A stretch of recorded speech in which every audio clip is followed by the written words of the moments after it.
Bismillahirrahmanirrahim. Assalamualaikum warahmatullahi wabarakatuh. Alhamdulillah wassalatu wassalamu ala Rasulillah wa ala alihi wa sahbihi wa mawalah wa la hawla wa la quwata illa billahi wa ba'du. Qala Allahu azza wa jalla ya ayyuhalladzina amanu taqullaha haqqa tuqatih wa la tamutunna illa wa antum muslimun. Faqala Allahu azza wa jalla ya ayyuhalladzina amanu taqullaha haqqa tuqatih ya ayyuhan nasu taqu rabbakumul ladzi khalaqakum min nafsin wahidah wa khalaqa minha zawjaha wa batha minhuma rijalan katsiran wa nisaa'a wattaqullaha alladzi tasaaluna bihi wal arham innallaha kana 'alaikum raqiba. Amma ba'du, ma'asyiral muslimin yang dimuliakan Allah Subhanahu wa taala. Alhamdulillah, di malam hari ini dengan izin Allah Subhanahu wa taala dan nikmat yang Allah karuniakan kepada kita, kembali kita bisa berjumpa walaupun lewat media. Dan ini sebuah nikmat Allah Subhanahu wa taala, kita masih diberikan kesempatan waktu untuk berthalabul ilmi. Salawat dan salam marilah kita aturkan kepada Nabi besar Muhammad sallallahu alaihi wa ala alihi wasallam. Pembahasan di malam hari ini kita akan membahas menguak rahasia makhluk terbesar yang pernah Allah Subhanahu wa taala ciptakan di alam semesta ini. Apa itu? Arsyur Rahman, arsy Allah Subhanahu wa taala. Ma'asyiral muslimin yang dimuliakan Allah Subhanahu wa taala, bicara tentang arsy, maka arsy banyak disebutkan di dalam Al-Quranul Karim dan hadis-hadis Nabi sallallahu alaihi wasallam tentang sifat-sifatnya. Sebut saja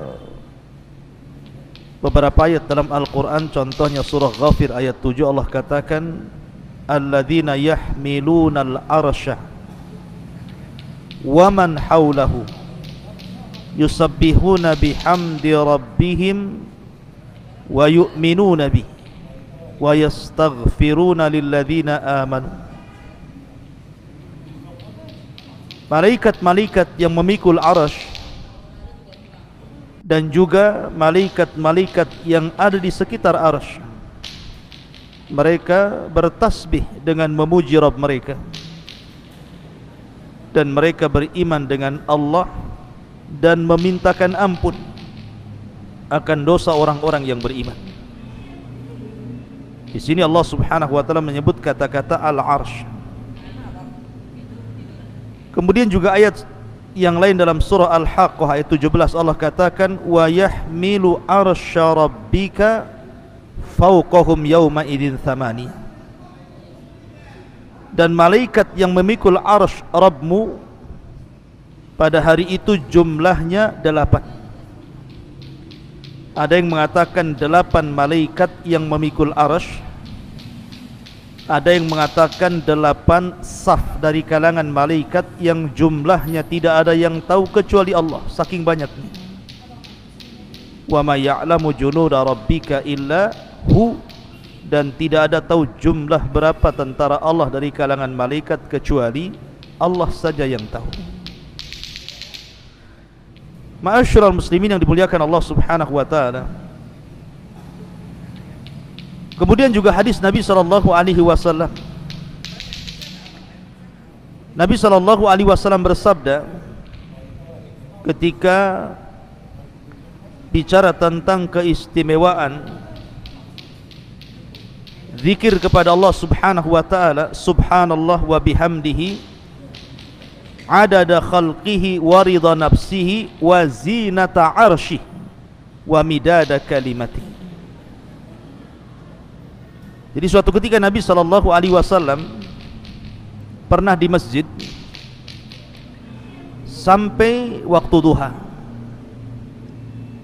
Kemudian Nabi SAW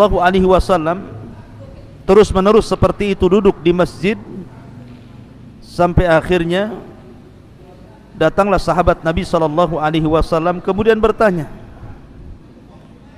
soal kenapa Nabi SAW duduk seperti itu dari subuh sampai waktu duha. Maka Nabi SAW menjelaskan tentang bahwa dia senantiasa membaca 4 kalimat ini. Salah satunya adalah waridha nafsihi wa zinata arsy, dan beratnya arsy Allah Subhanahu wa taala. Artinya bahwa kalimat arsy itu disebutkan di dalam Al-Qur'an dan juga disebutkan dalam hadis Nabi SAW. Adapun di antara sifat-sifatnya, maka Allah Subhanahu wa taala menyebutkan di antara sifat-sifat arsy itu yang pertama bahwa arsy Allah Subhanahu wa taala disifati dengan Al-Majid. Dzul arsy Al-Majid. Majid itu artinya yang maha luas lagi maha besar. Mutawassi al-azim. Jadi makhluk yang sangat luas sekali dan besar sekali. Makanya dalam ayat yang lain juga Allah Subhanahu wa taala mengatakan dzul arsyil azim, pemilik arsy yang sangat agung, yang sangat besar. Ya, wajar karena arsy Allah Subhanahu wa taala adalah makhluk yang paling besar yang Allah ciptakan di alam semesta ini. Anda bisa bayangkan sebuah hadis Nabi SAW. Hadis ini dari Abdullah ibn Mas'ud radhiyallahu anhum. Dia mengatakan bainas sama'id dunya wallati taliha 500 amin. Jarak antara langit satu ke langit berikutnya itu sejauh 500 tahun perjalanan. Wa baina kulli sama'in was sama'i 500 amin. Dan jarak antara langit ke langit berikutnya juga 500 tahun perjalanan. Wa bainas sama'is sabi'ati wal kursi 500 amin. Bahkan jarak antara langit ke-7 ke kursi Allah itu juga 500 tahun perjalanan. Ma'asyiral muslimin yang dimuliakan Allah Subhanahu wa taala. Kemudian Rasul mengatakan, Abdullah bin Ibnu Mas'ud mengatakan wa baina kursi wal ma 500 amin. Dan jarak dari kursi ke air yang ada di atas langit itu juga 500 tahun perjalanan. Wal arsyu fawqal ma, dan arsy itu di bawah air, dan arsy itu di atas air. Wallahu fawqal arsy, dan Allah di atas arsy. La yakhfa alaihi syai'un min a'malikum, Allah tidak mungkin tersembunyi sedikit pun dari amal-amal kalian. Coba perhatikan di sini. Jarak bumi ke langit itu, kata Abdullah bin Mas'ud radhiyallahu anhu, itu perjalanan 500 tahun. Tentu kalimat perjalanan 500 tahun ini sesuai dengan waqi', sesuai dengan apa yang kita rasakan hari ini. Coba Anda lihat bintang yang ada di langit itu. Apabila tidak sedang hujan ataupun awan tidak sedang hitam, tentu kita bisa lihat bintang itu. Sementara menurut ulama falak, satu bintang itu besarnya bisa ratusan kali bumi. Satu bintang itu besarnya bisa ratusan kali bumi. Sementara kita hanya melihat bintang itu kecil seperti kelereng. Artinya bahwa ketika Abdullah ibn Mas'ud radhiyallahu anhu mengatakan bahwa jarak antara bumi ke langit itu 500 tahun perjalanan, masuk di akal.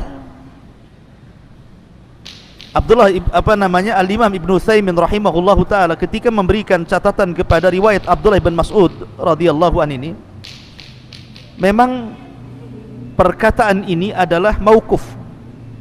Artinya ini perkataan sahabat Rasul sallallahu alaihi wasallam, Abdullah ibn Mas'ud radhiyallahu anhu.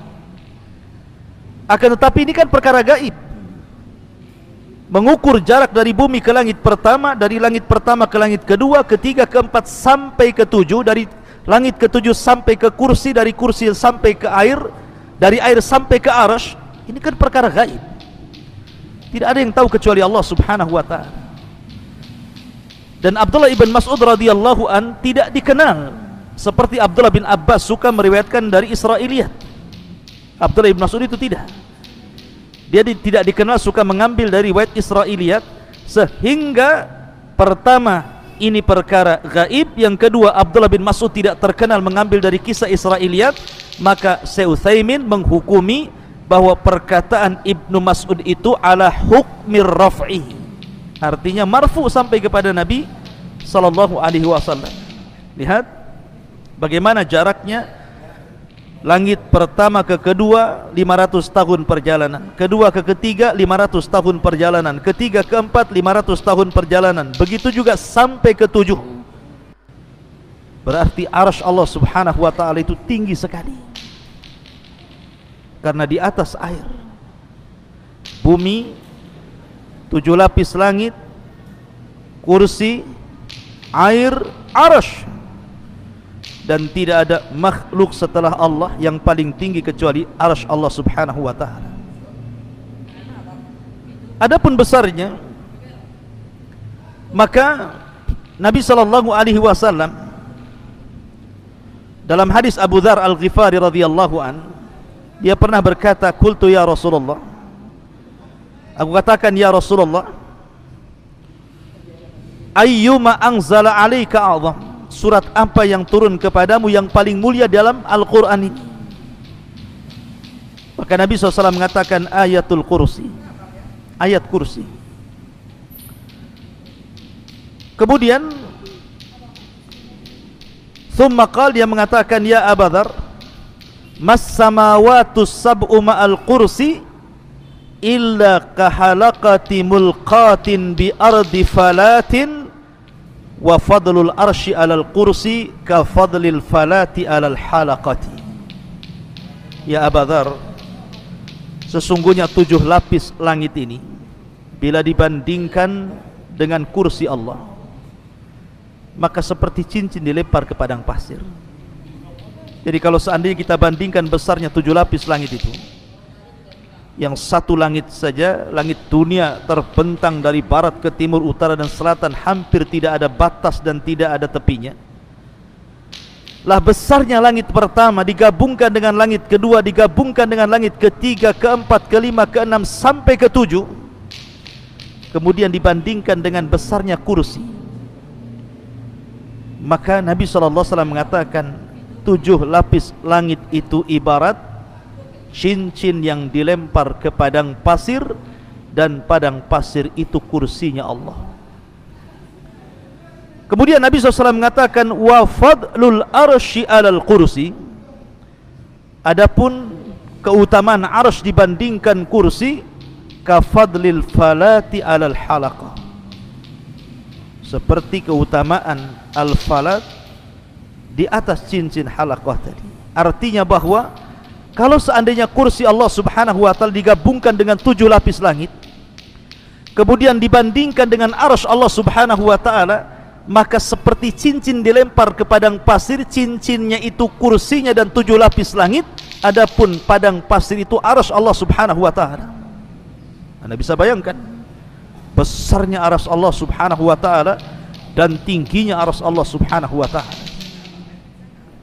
Dan itu satu makhluk.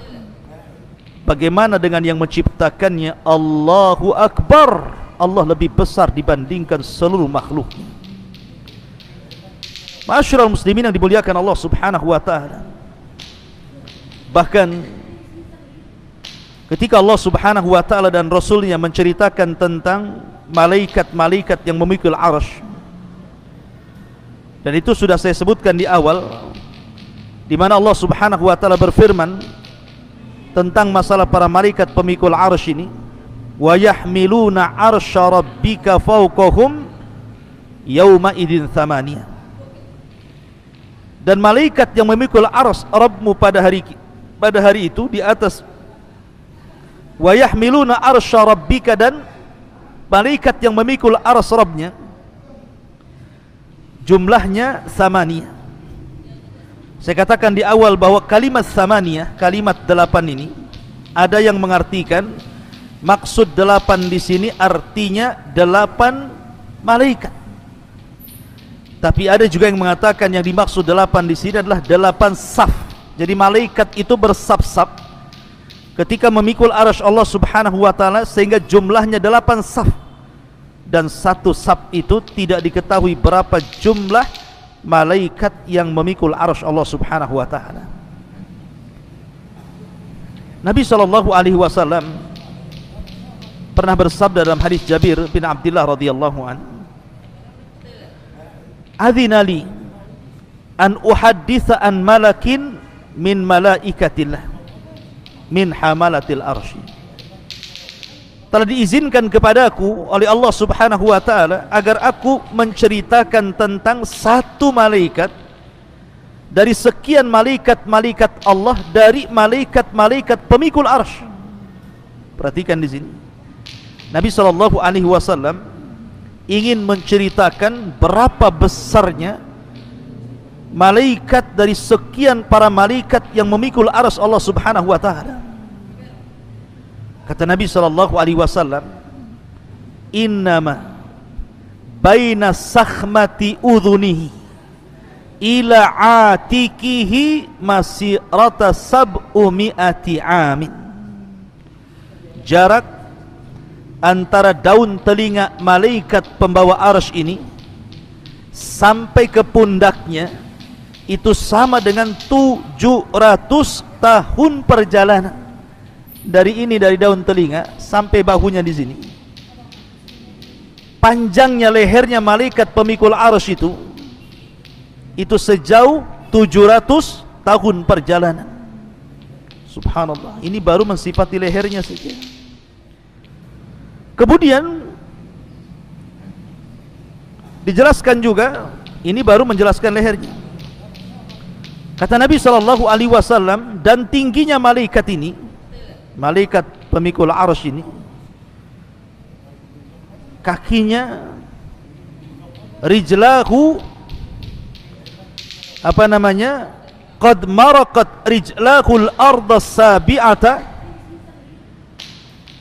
wal arsyu ala mankibihi wa huwa yaqul subhanak aina kuntu wa aina takun.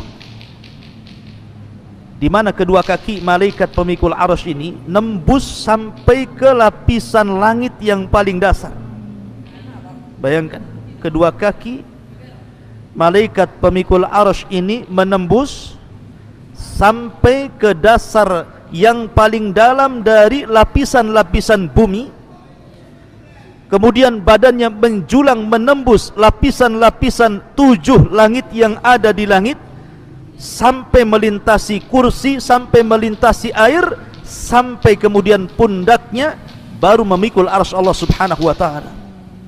Seraya berkata, subhanak aina kunt wa aina takun. Lihat bagaimana besarnya malaikat pemikul arsy ini. Satu malaikat saja, lehernya dari telinga sampai ke bahu, perjalanan 700 tahun perjalanan. Kemudian kakinya menembus lapisan bumi yang paling dasar dari 7 lapis bumi. Kemudian badannya menjulang sampai menembus 7 lapis langit, sampai menembus kursi, sampai menembus air. Kemudian bahunya memikul arsy Allah Subhanahu wa taala. Itu satu malaikat. Kalau yang mentafsirkan bahwa yang dimaksud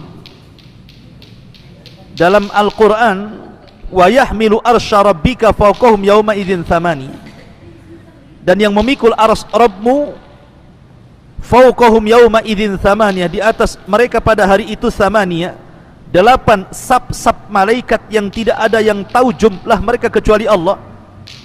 Berarti jumlah malaikat yang sebesar itu ramai sekali, tidak tahu jumlahnya kecuali Allah. Semua bahu mereka memikul arsy Allah Subhanahu wa taala betapa besarnya arsy Allah subhanahu wa ta'ala dipikul oleh malaikat yang tidak tahu jumlahnya, sementara badan mereka sudah saya sifati sebagaimana sabda Nabi SAW, seperti itu besarnya para pemikul arsy Allah subhanahu wa ta'ala. Dan kalau yang dimaksud thamaniyah 8 pemikul arsy, 8 malaikat pemikul arsy, maka 8 malaikat pemikul arsy sebesar yang tadi sifatkan Nabi SAW. Subhanallah, la haula wala quwata illa billah. Allahu akbar. Ma'asyiral muslimin yang dimuliakan Allah subhanahu wa ta'ala, dan arsy Allah subhanahu wa ta'ala itu memiliki tiang-tiang. Makanya dalam sebuah hadis Nabi SAW mengatakan, yus'akun nas yaumal qiyamah fa akunu awal man yafiq fa idza bi Musa akhadha biqaimati min qawami'il arsy.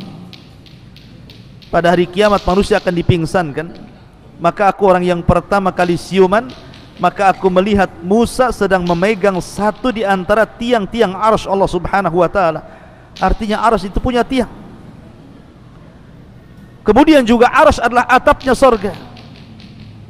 Jadi sorga itu di bawah arsy, dan arsy itu adalah atapnya sorga Firdausil A'la, sebagaimana sabda Nabi SAW, idza sa'altumullaha fas'alul Firdausil A'la fa innahu a'lal jannah wa fawqahu arsyur rahman. Apabila kalian hendak meminta sorga, mintalah sorga Firdaus, sorga yang paling tinggi, karena atapnya sorga ini adalah arsy Allah subhanahu wa ta'ala. Dan setiap hari matahari selalu datang menemui Allah subhanahu wa ta'ala dan sujud di bawah arsy Allah subhanahu wa ta'ala. Dalam sebuah hadis yang dikeluarkan Bukhari dan Muslim, ketika para sahabat melihat dan juga Nabi SAW, matahari hendak tenggelam, matahari itu hampir tenggelam ke arah barat, maka Rasul mengatakan, ya Abadar, atadri aina taghrub? Abadar, kamu tahu enggak matahari itu kemana perginya ketika dia tenggelam? Maka Abu Dar mengatakan, Allah wa Rasuluhu alam, Allah dan Rasulnya yang tahu. Maka Rasul mengatakan, mustaqarruha tahtal arsy, dia kembali menghadap Allah di bawah arsy-Nya.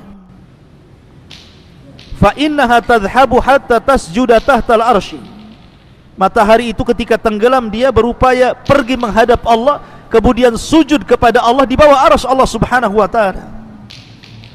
Imam Nasai menambahkan, tasta'dhinu fayu'dhanu laha wa yushiku an tasta'dhina fala yu'dhana laha. Maka dia pun meminta izin untuk terbit kembali, dan hampir-hampir tidak diizinkan untuk terbit kembali. Dalam riwayat hampir-hampir dia meminta izin terbit dari barat, tetapi Allah subhanahu wa ta'ala belum mengizinkannya, dan kelak pada hari kiamat akan mengizinkannya, di mana matahari akan terbit dari barat dan akan tenggelam ke arah timur. Dari sini menunjukkan bahwa matahari ini setiap tenggelam dia menghadap Allah, kemudian sujud di bawah arsy Allah subhanahu wa ta'ala. Ma'asyiral muslimin yang dimuliakan Allah subhanahu wa ta'ala, ada perselisihan para ulama, apakah arsy ini makhluk yang pertama kali dicipta Allah ataukah yang lainnya. Ada yang mengatakan bahwa makhluk yang pertama kali diciptakan Allah adalah arsy, dan itu berdasarkan hadis Abdullah ibn Amr, kataballahu maqadira al-khalaiq qabla an yakhluqas samawati wal ard bi 50 alfa sanatin qala wa arshuhu 'alal ma. Allah subhanahu wa ta'ala mencatat takdir-takdir seluruh makhluk sebelum Allah ciptakan langit dan bumi 50.000 tahun, dan arsy Allah subhanahu wa ta'ala berada di air, berada di atas air. Ada juga yang mengatakan bahwa yang pertama kali diciptakan Allah adalah cahaya dan kegelapan, dan ini yang dikuatkan oleh Imam Ibnu Jarir. Ada juga yang mengatakan bahwa yang pertama kali diciptakanlah air. Ada juga yang mengatakan bahwa yang pertama kali diciptakan adalah al-qalam. tetapi pendapat mayoritas para ulama sebagaimana dinyatakan Syekhul Islam Ibn Taimiyah rahimahullahu taala dan yang dikuatkan oleh Al-Imam Ibn Hajar Al-Asqalani rahimahullahu taala, bahwa yang pertama kali diciptakan Allah adalah Arsy sebelum yang lainnya. Artinya Arsy adalah ciptaan Allah yang pertama dan yang terbesar, dan Arsy seolah-olah menjadi kubah seluruh makhluk yang diciptakan Allah setelahnya. Ma'asyiral muslimin yang dimuliakan Allah Subhanahu wa taala, Arsy sebesar ini rupanya bisa bergoncang. Arsy sebesar ini rupanya bisa bergegar dan bergoncang. Kapan itu? Ketika kematian seorang sahabat Nabi sallallahu alaihi wasallam, Sa'd bin Mu'adz. Abi Sa'id Al-Khudri radhiyallahu anhu mengatakan, ihtazzal arsyu li mauti Sa'd bin Mu'adz. Sesungguhnya arsy Allah Subhanahu wa taala bisa bergoncang, bisa bergegar, bisa bergoyang karena kematian Sa'd bin Mu'adz. Bahkan wa futihat lahu abwabus sama, semua pintu-pintu langit terbuka saat kematiannya. Wa syahidahu sab'una alfan minal malaika, bahkan 1000 dari kalangan malaikat, 70.000 dari kalangan malaikat turun dan menyaksikan kematian Sa'd bin Mu'adz. Walam yanzilu ilal ardi qabla dhalik, dan malaikat-malaikat tidak pernah turun sebelumnya kecuali karena kematian Sa'd ibn Mu'adz radhiyallahu anhu. Ma'asyiral muslimin yang dimuliakan Allah Subhanahu wa taala, inilah diantara keterangan tentang masalah arsy Allah Subhanahu wa taala. Lalu apa itu arsy? Arsy itu apa sebenarnya? Ma'asyiral muslimin yang dimuliakan Allah Subhanahu wa taala, kalau kita mengacu ke bahasa Arab, arsy itu memiliki beberapa makna. Yang pertama, arsy itu artinya singgasana raja. Arsy itu artinya adalah singgasana raja. Sarir, as-sarir lil malik, singgasana bagi seorang raja.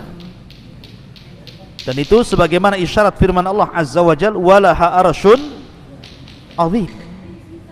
Ketika Hudhud melihat istana Ratu Balqis, maka Hudhud mengatakan di hadapan Sulaiman, walaha arsyun azim, dan wanita itu, ratu itu memiliki singgasana yang sangat besar. Artinya bahwa secara bahasa arsy itu as-sariru lil malik.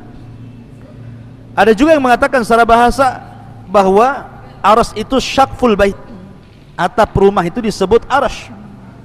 Makanya ketika Nabi SAW menyebutkan tentang ruhnya syuhada, kal qanadil al mu'allaqa bil arsy, seperti ruh yang diletakkan di kendil-kendil kemudian digantung di atap-atap arsy.